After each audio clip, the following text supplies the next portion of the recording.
제가 늘 우리 권사 찬양대 우리 권사님들 목소리를 들으면 느껴지는 게 있습니다.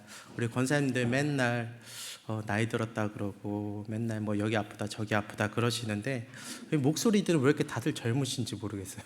그래서 목소리만 들으면 잘 매치가 안 되는 것 같아서 참 이 은혜인 것 같습니다.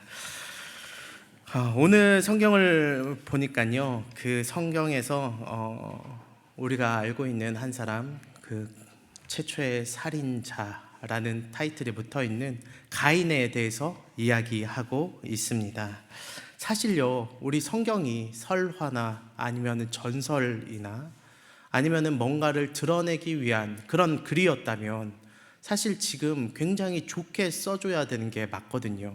신과의 뭔가 하나님과의 어려움이 있은 이후에, 에덴을 쫓겨난 이후에 우리는 이렇게 고생하고 열심히 해서 결국 그것을 회복했다, 아니면은 독립했다라는 그런 것들이 일어나는 것이 사실 전설이나 뭐 설화나 그런 거지 않겠습니까?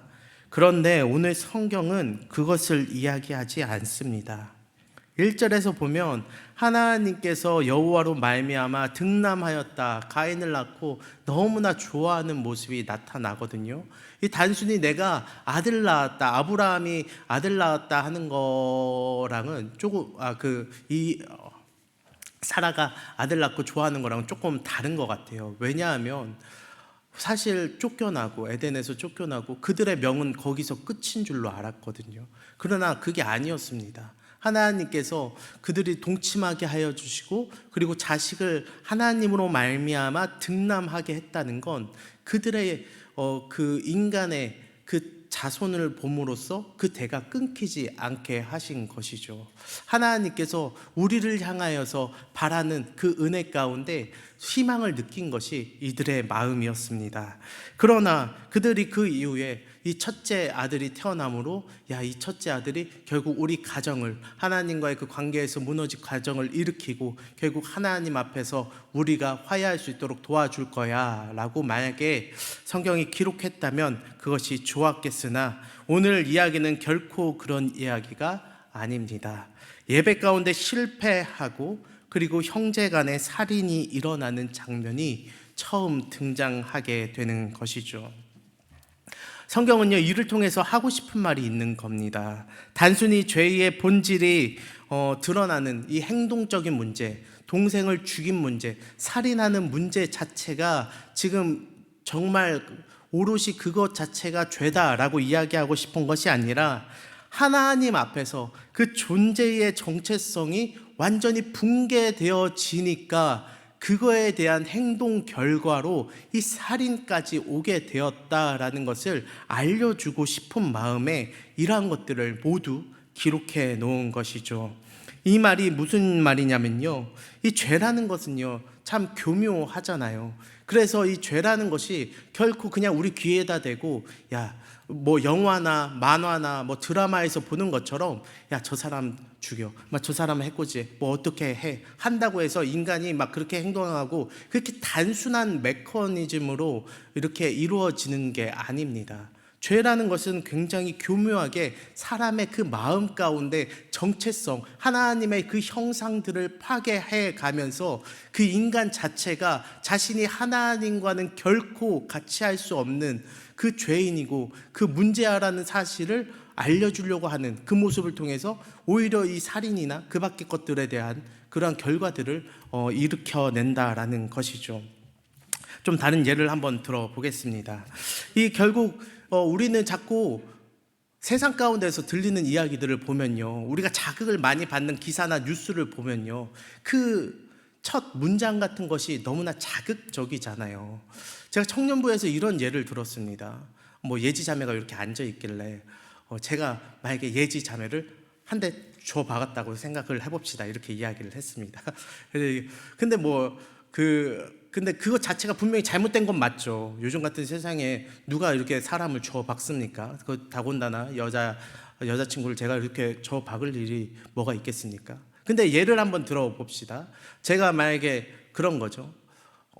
예지자매가 저를 늘 싫어했는데 저에게 해코지를 하고 싶은 겁니다. 그래서 저를 괴롭히다가 결국에는 저를 때리기까지 하는 겁니다. 그래서 우리 권사님 듣기 좀 그러시죠?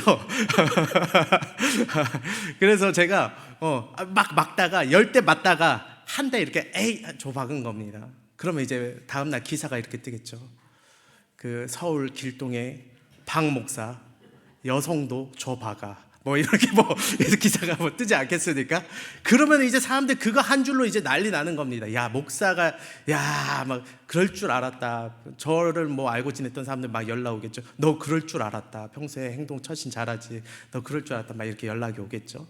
우리는 참 그렇게 자극적인 것에 참 마음이 많이 가져 있는 오늘날의 사회다라는 것이죠.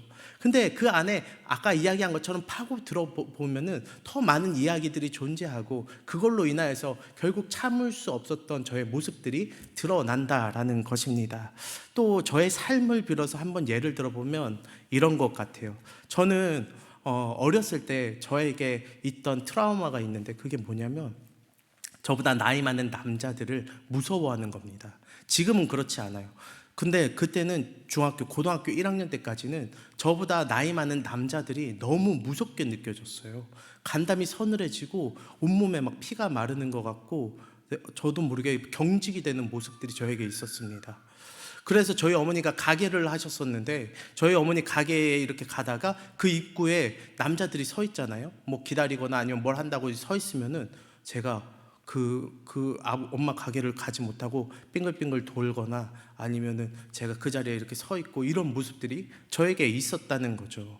이 모습만 놓고 보면은 제가 왜 그렇지? 제가 하겠지만 정말 그 내면을 따져 보면은 제가 저희 아버지랑 관계 가운데 어려움이 있었던 것 같아요. 그래서 제가 아버지와의 그 관계 가운데 그 어려움이 그러한 행동적인 트라우마로 나타났다는 것이죠. 물론 지금은 그렇지 않습니다. 사람들하고도 잘 지내고 아버지랑도 물론 잘 지내고 있습니다. 그러니까 결국 드러나는 것은 그 안에 파고 들어가면 그 마음속 깊은 곳에 뭔가 상처가 있든 뭐가 있다라는 것이죠. 즉 살인이라는 것은 자극적이지만 그것은 결과일 뿐이고 원인은 무엇이냐라는 겁니다. 오늘 성경은요 그 원인을 하나님 나라 백성의 그 자기 정체성이 파괴되었기 때문에 자기 정체성을 잃어버렸기 때문에 이러한 일이 생긴 것이다 라고 이야기하고 있는 것이죠. 그럼 하나님 나라 백성의 정체성은 무엇이겠습니까? 하나님 나라 백성으로서의 우리의 정체성은 무엇입니까? 너무나 쉽죠. 무엇이냐면 바로 은혜로 살아가는 것입니다. 우리는 은혜를 받고 살아가는 존재입니다. 매일 먹어야 될 그 만나를 먹고 하나님과의 그 교제 속에서 그 예배 속에서 우리는 은혜를 맛보는 겁니다. 은혜라는 것을 조금 더 풀어서 이야기하자면 하나님과의 그 교제 가운데 우리가 하나님의 사랑을 느끼는 겁니다. 그 하나님의 사랑을 매일 누리면서 살아가는 것을 우리는 은혜라고 이야기할 수 있습니다. 그러니까 하나님 나라의 백성의 정체성은 매일매일 하나님의 사랑을 받고 살아가는 것이라고 할 수가 있는 것이죠. 그게 우리의 정체성입니다. 가인의 정체성도 그렇고 아벨의 정체성도 그렇고 다 하나님의 백성의 정체성은 다 동일한 것이죠. 근데 오늘 어떻습니까? 가인은 4절과 5절을 보면 이렇게 기록되어 있습니다. 하나 넘겨주시겠어요? 4절과 5절을 보면 이렇게 기록되어 있습니다. 아벨은 자기도 양의 첫 새끼와 그 기름으로 드렸더니 여호와께서 아벨과 그의 제물은 받으셨으나 가인과 그의 제물은 받지 아니하신지라. 가인과 그의 제물을 받지 않았다라는 것은 은혜가 끊어진 거예요. 하나님과의 그 교통이 끊어지고 그리고 그 사랑을 받지 못하고 사랑의 결핍을 느낄 수밖에 없게 된 것이죠. 하나님과 가인 사이에서 이 관계의 단절이 일어납니다. 우리는 이걸로 먹고 사는 사람들인데 이게 끊어져 버린 것입니다. 그렇다는 것은 왜 지금 가인에게 이러한 일이 일어났을까요? 창세기에는 기록되어 있지 않지만 히브리서에는 이렇게 기록되어 있습니다. 11장 4절에 보면 뭐라고 적혀 있냐면 믿음으로 아벨은 가인보다 더 나은 제사를 하나님께 드렸다. 그 믿음으로 지금도 말한다라고 이야기하는 것이죠. 그러니까 가인이 지금 은혜 받지 못하고 지금 아벨은 하나님께서 그 제사를 받으시고 가인의 제사를 받지 않은 그 이유가, 결정적인 이유가 무엇이냐? 믿음 차이라는 것입니다. 가인은 농사꾼이고 아벨은 목동이니까 직업 차이 때문에 그런 거 아니냐? 아니면 하나님께서 풀떼기는 별로 안 좋아하시고 고기를 좋아하시니까 고기만 이렇게 걸러 드신 거 아니냐? 재물 차이 아니냐? 죄송합니다. 제가 또 하나님께 이렇게 망령되이 제가 그런 차이 아니냐 느낄 수 있겠지만 그것이 아니라 믿음 차이라는 겁니다. 그 중심의 차이가 바로 하나님께서 그 재물을 흠양하시냐 흠양하지 않으시냐의 차이를 만들어낸다라는 것이죠. 이게 굉장히 중요합니다. 풀어서 설명하면 이거예요. 가인은 하나님 앞에 인정받고 싶고 사랑받고 싶어서 그 형식적으로 제사를 드린 겁니다. 이 제사를 형식적으로 드림으로써 하나님께서 나에게 뭘 주시겠지? 나를 사랑해 주시겠지? 날 인정해 주시겠지? 라는 그 마음이 먼저 된 것이죠. 아벨은 어떻습니까? 하나님과 그 교제하는 것 자체가 좋은 사람입니다. 하나님을 사랑하고 기꺼이 하나님 앞에 드리는 제사, 그것이 바로 아벨의 제사였죠. 말이 좀 어렵죠? 풀어서 제가 이렇게 한번 예를 들어보도록 하겠습니다. 만약에 제가 어렸을 때 예를 들어보면요, 엄마가 이렇게 이야기합니다. 병수야, 가서 아빠 보고 저기 식사하시라고 해. 그럼 제가 아빠 방에 갑니다. 아빠, 문을 벌컥 열고 아빠, 엄마가 식사하래 하고 그냥 돌아옵니다. 그러면 엄마 됐지? 나 먼저 밥 먹는다. 야, 너 뭐 아빠한테 그렇게 얘기해? 아빠한테 식사 잘 하시라고 이야기를 해야지. 뭐야 엄마, 나 밥 먹는데 내가 밥 먹을 때까지, 밥 먹는 것까지도 하나하나 그렇게 엄마한테 그렇게 하면서 살아야 돼? 엄마 밥 좀 편하게 먹자. 내가 밥 먹는 거 하나까지도 누구한테 이렇게 하면서 살아야 돼? 그냥 편하게 살고 싶어 라고 한다면 그것에는 사랑이 있습니까 없습니까? 사랑이 없죠. 밥은 먹었습니다. 저도 먹었겠고 아버지도 늦게 나와서 드시겠고 어머니도 식사하셨겠죠. 근데 그 안에 사랑의 교제가 있습니까? 없습니다. 근데 제가 이렇게 이야기를 하는 겁니다. 똑똑한 다음에 아버지, 어머니께서 식사하시래요. 근데 아버지 일이 좀 많이 바빠 보이시네요. 근데 일하시면서 식사하시면서 일하시는 게 조금 더 일하시는데 편하지 않으실까요? 먹어야 또 사람은 일도 잘한다는데 아버지, 제가 나가서 먼저 기다리고 있을 테니까요, 오세요. 아버지 금방 오시면 같이 식사하면서 또 이렇게 했으면 좋겠습니다. 어떻게 사랑이 있어 보입니까 이건? 그렇죠. 요건 사랑이 있어 보입니다. 그러니까 밥 먹는 게 중요한 게 아니에요. 같이 숟가락 한 숟갈 뜨는 게 중요한 게 아닙니다. 그 안에서 같이 교제하는 것, 그것 자체가 즐거운 것이죠. 이게 믿음 차이라는 겁니다. 이게 중심의 차이라는 거예요. 내가 이걸 함으로써 하나님께서 나를 어떻게 봐주시겠지? 나를 이렇게 사랑해 주시겠지? 내가 이렇게 한 걸 인정해 주시겠지? 이걸 원하는 게 아니라 이것 자체가 좋은 겁니다. 하나님 앞에 예배드리는 것 자체가 좋은 거고 하나님 앞에 고백하는 것 자체가 너무 좋은 모습이 바로 그런 모습이죠. 그러나 가인은 그렇지 못했습니다. 하나님 앞에 그렇게 나아가지를 못했어요.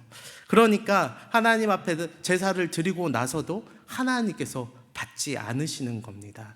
이게 너무나 중요한데요, 하나님께서 받지 않으셨다는 건 비교하지 않는다는 거예요. 만약에 하나님께서 인간의 마음으로 비교하시는 분이었다고 한번 생각해 보세요. 그러면은 하나님께서 이렇게 비교를 할 겁니다. 만약에 동생의 제사가 더 좋아, 그 동생만 받기는 조금 그렇다, 마음 상처 받을 것 같으니까 좀 가인의 제사는 문제가 있지만 받아줘야겠다. 이거는 인간적인 마음인 거예요. 우리가 볼 땐 그게 옳아 보이지만 그건 옳지 않은 겁니다. 하나님은 공의의 하나님이십니다. 죄에 대해서 분명하시고 명확하게 이야기하셔야 그 죄의 문제를 우리가 명확히 받아들이고 그것에 대하여서 주님 앞에 회개할 수가 있는 것이죠. 그렇게 받지 못하는 모습을 보이니까 결국에는 이 가인의 마음이 어떻습니까? 분노함이 일어납니다. 5절에 보니까 뭐라고 이야기하냐면요, 가인과 그의 재물은 받지 아니하신지라 가인이 몹시 분하여 안색이 변했다라고 이야기합니다. 너무 화가 나서 이 악물고 이러고 있는 거예요. 지금 아벨의 제사만 저거 동물 저거 불타오르는 것만 보면서 막 이러고 있는 겁니다. 근데 우리가 정상적으로 사랑하는 사람이라면요, 그게 옳으냐는 거죠. 우리가 정말 사랑하는 사람한테 사랑을 고백하는데 그것을 만약에 그 사람이 안 받아줬어요. 그러면 우리는 어떻게 행동하는 것이 진짜 성숙한 모습입니까?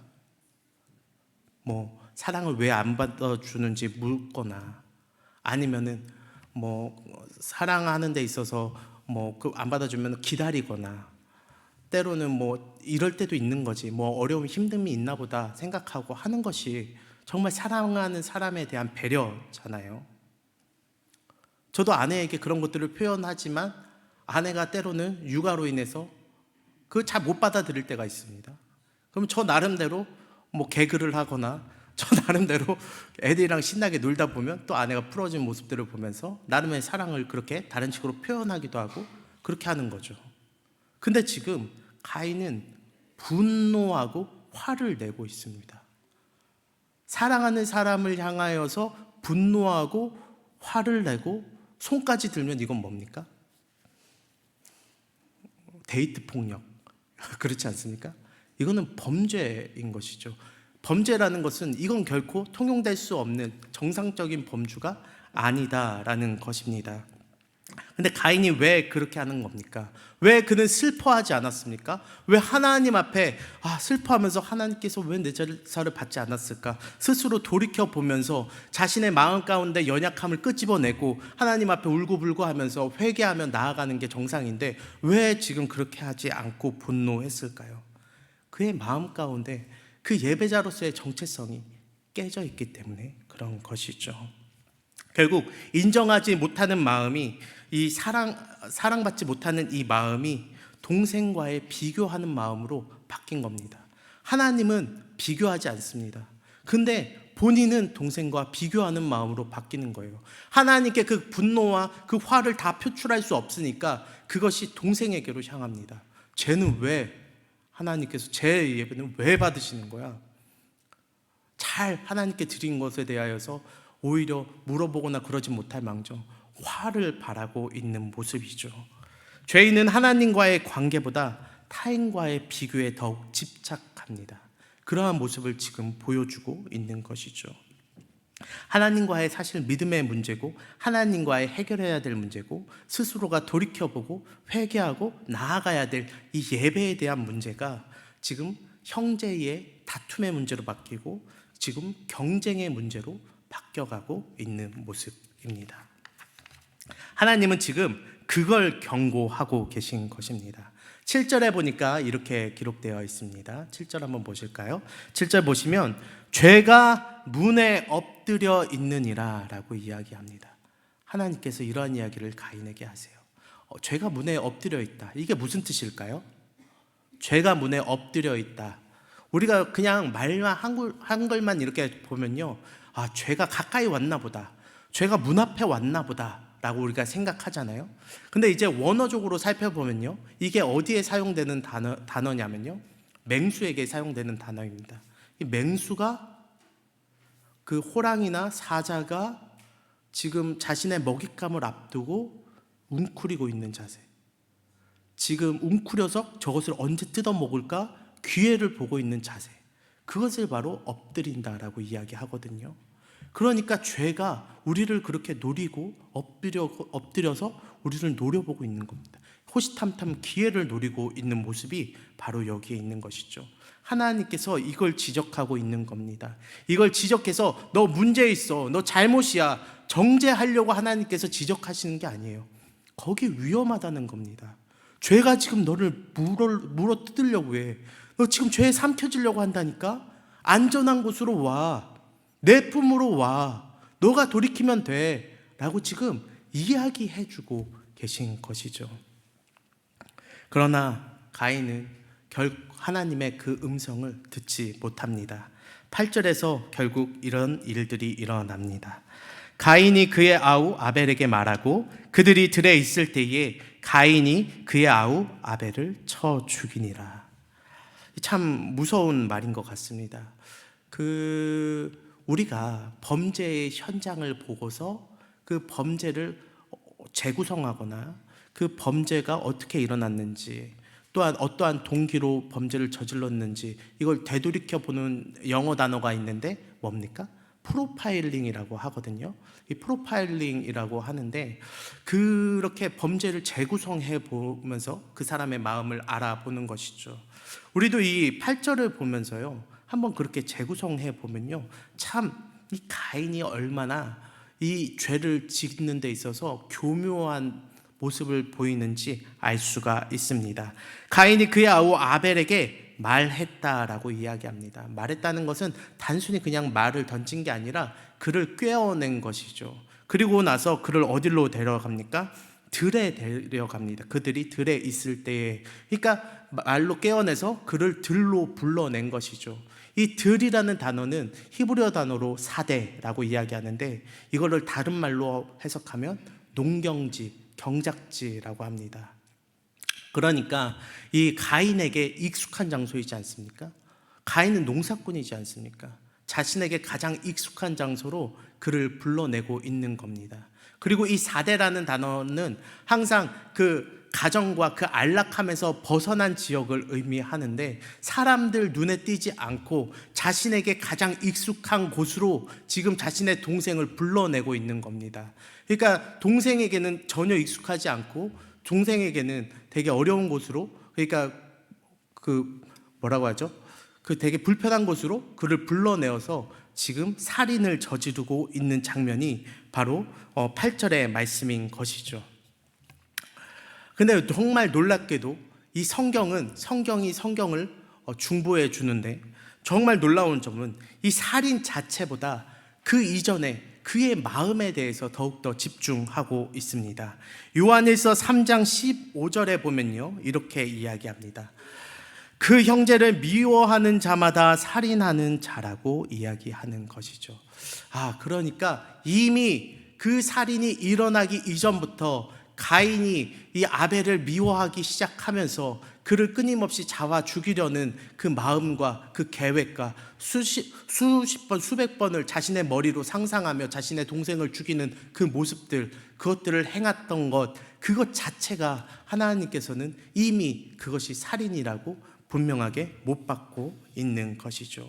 왜 이러한 일이 결국 일어났습니까? 그 정체성의 문제가 생겨나고, 그리고 이 가인의 마음이 하나님이 아니라 다른 것으로 기울었기 때문에 그렇습니다. 우리가 요한일서 3장 15절을 봤는데 12절, 그보다 위에 절을 보면요, 이렇게 적혀 있습니다.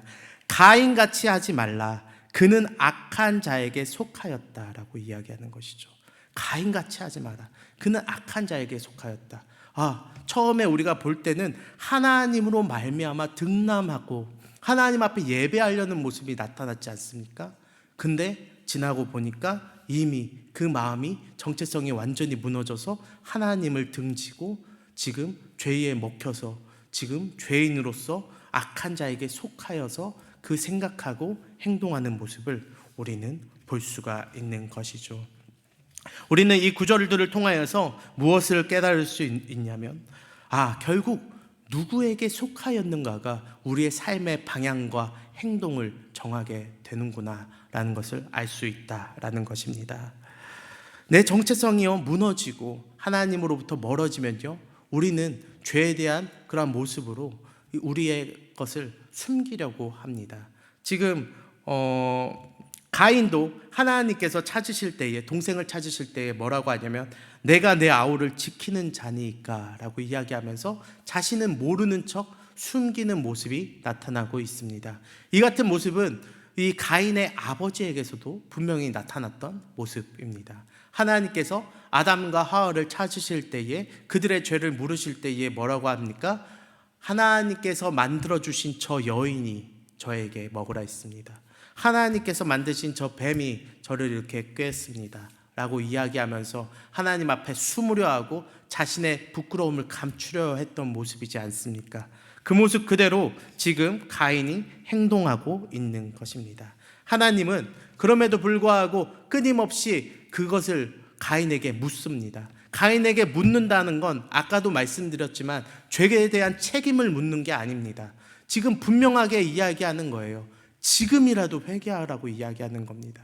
지금이라도 이야기하라고 하는 거예요. 너가 진짜 뭘 잘못했는지, 너의 죄를 낱낱이 고해서 나와의 관계를 해결하기를 원하는 것이 바로 하나님 아버지의 마음이신 것이죠. 그러나 그것을 결코 가인은 해결할 수가 없습니다. 그는 이미 하나님께 속한 자가 아니기 때문에 그렇습니다. 또한 그뿐만 아니라 아벨, 의인의 피가 지금 소리치고 있습니다. 땅에서부터 하나님께 호소한다고 성경은 이야기하고 있는데, 성경은 때때로 또한 요한계시록까지 여러 번 이 의인의 피가 하나님 앞에 호소한다라고 이야기하는 것이죠. 하나님 앞에 의인이 뭘 호소하겠습니까? 나를 이렇게 만든 저들을 벌하십시오 라고 호소하겠습니까? 그게 아니라 하나님의 그 공의와 하나님의 정의를 이 땅 가운데 행하십시오. 하나님, 이 땅을 심판하십시오 라고 의인의 피가 하나님 편에 서서 호소하는 겁니다. 그럼에도 불구하고 왜 가인뿐만 아니라 우리도 이 땅 가운데서 멸망하지 않을까요? 우리는 따지고 보면 가인과 다른 사람입니까? 우리는 얼마나 나은 사람입니까? 우리 역시도 내 형제를 미워하는 자 아닙니까? 하나님 나라의 자녀라고 스스로가 굳게 믿고 있으면서도 끊임없이 다른 사람들과 비교하며 나의 것을 작게 여길 때마다 분노하며 화를 내며 내 형제를 향하여서 분노하고 비난하는 모습이 우리들에게도 동일하게 있지는 않습니까? 우리는 가인과 같이 분명히 이 죄로 인하여서 죽어야 마땅한 자들임에 분명합니다. 가인보다 더 나을 것이 하나도 없는 자이다라는 것이죠. 그럼에도 불구하고 왜 우리는 이 땅 가운데에서 살아갈 수가 있습니까? 왜 이 땅 가운데에서 끊임없이 다시 하나님을 찾고 회개하고 하나님께로 돌아가서 그것을 회복하고 은혜 가운데 설 수가 있는 그 이유가 무엇이죠? 그것은 바로 예수 그리스도의 피 때문에 그렇습니다. 히브리서 12장 24절에 보면요, 이렇게 이야기합니다. 하나 더 넘겨주시겠어요? 12장 24절에 뭐라고 이야기하냐면요, 새 언약의 중보자이신 예수와 및 아벨의 피보다 더 나은 것을 말하는 뿌린 피니라 라고 이야기하는 것이죠. 아벨의 피, 의인의 피는 심판을 이야기합니다. 그들은 하나님 편에 서서 이 땅 가운데 공의와 정의가 굳게 행해달라고 고백합니다. 그러나 예수 그리스도의 피는 다릅니다. 오히려 그들을 용서해달라고 이야기하는 것이죠. 저들의 잘못은 분명합니다. 심판받아 마땅합니다. 하지만 하나님, 내 피를 보시고 저들을 용서하여 주시옵소서. 저들의 죄를 저들의 머리로 돌리지 마시고 나에게로 돌리시고 저들에게 기회를 달라고 고백하는 것이 바로 예수 그리스도의 피이기 때문에 오늘날 우리가 이 땅 가운데서 살아갈 수가 있는 것이죠. 마지막으로 예와 한 가지 나누고 마치도록 하겠습니다. 사랑하는 우리 성도님들, 그 캐리커처 아시나요? 캐리커처라는 말 아십니까? 사람을 그림을 그려주잖아요. 근데 이제 초상화 같이 그려주는데 만화처럼 그려주는 것이 캐리커처입니다. 그러니까 이 만화처럼 그리니까 어때요? 사람이 과장되게 그려집니다. 뭐 눈을 더 크게 그리든지, 눈을 더 작게 그리든지, 머리를 막 크게 그리든지, 막 귀를 크게 그리든지, 입을 크게 그리든지, 막 그렇게 괴상하게 그려주는 것이 바로 캐리커처입니다. 그러면 그 캐리커처를 받아보면요, 나랑 전혀 다른 모습이잖아요. 또한 기괴하게 생겼잖아요. 근데 왜 그 그림을 받는 사람들마다 웃을 수 있는 거죠? 그 그림을 받는 사람들마다 왜 화내지 않는 거죠? 우리는 왜 그런 그림을 보고 화내지 않고 웃을 수 있습니까? 왜냐하면 우리가 그렇게 생기지 않았다는 것을 알기 때문에 그렇습니다. 우리가 정말 그렇게 생겼는데 그렇게 그리고 그것을 특출나게 그린다면 우리는 화가 나겠죠. 상처받겠죠. 문제가 있겠죠. 그러나 그럼에도 불구하고 우리가 화내지 않고 그것을 웃으면서 넘길 수 있는 그 이유는 우리가 그렇게 생기지 않았다라는 것을 너무나 잘 알고 있기 때문에 그렇다라는 것이죠. 우리가 그리스도인으로서 이 세상을 살아가면서 왜 웃지 못하냐라는 거죠. 그것은 세상이 우리를 과장되게 만들고, 우리를 작하게 만들고, 작게 만들고, 우리를 기괴하게 그려놓지만 우리조차 우리 스스로를 몰라서 그게 마치 나인 것처럼 여기고, 그로 인해서 마음 상하고 내 마음이 찢어지고, 그로 인해서 주저앉고 때론 정신적으로 어려움을 겪고, 그러한 것이 나타난다는 겁니다. 결국 우리의 정체성을 회복하는 것이 이 땅 가운데에서 그리스도인으로 살아가는 유일한 방법입니다. 하나님과 교제하며 그 은혜 가운데 거하며 끊임없이 세상적인 말에 휘둘리는 것이 아니라 오직 하나님께서 하시는 그 말씀 가운데 귀를 기울이며 우리의 정체성이 어디에 있는지 그것을 분명히 알고 내가 어떤 자인지 분명히 알고 나아가는 것이 바로 우리의 정체성이라는 것이죠. 그러한 인생 가운데에서 주님 앞에 더욱더 기쁨으로 나아가며 이 세상 가운데 오히려 세상이 감당할 수 없는 그런 그리스도인으로 살아가는 우리 모든 귀신의 성도님들 다 되시길 진심으로 바랍니다.